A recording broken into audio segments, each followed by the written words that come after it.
वन्यप्राणी संरक्षक असोसिएशन आणि कलावती देशमुख। तर आज आपण नुकतंच पाहिलं की इथं वडाचं झाड आहे। स्वप्नील दादा लोटे यांच्या इथं तस्कर जातीचा बिनविषारी साप आपण बघितला। कॉमन ट्रिंकेट म्हणून हा इंग्लिशमध्ये ओळखला जातो। हा साप संपूर्ण बिनविषारी आहे, पण तरी सुद्धा बिनविषारी साप चावल्यानंतर आपण टीटीचं इंजेक्शन घेणं गरजेचं आहे।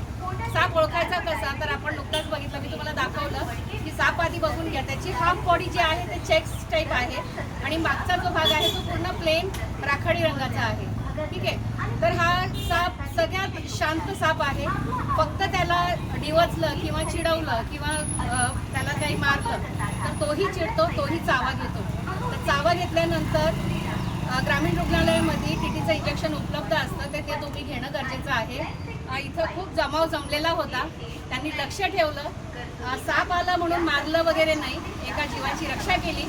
तर मी लोटे परिवाराचे आणि इथं उपस्थित गोंदवणीचे जे सदस्य आहेत, जे गावकरी आहेत, त्यांचे मी धन्यवाद मानते। पुणे जिल्हा वन्यप्राणी संरक्षक असोसिएशनच्या माध्यमातून मी सगळ्यांचे पुन्हा एकदा धन्यवाद मानते। जय हिंद।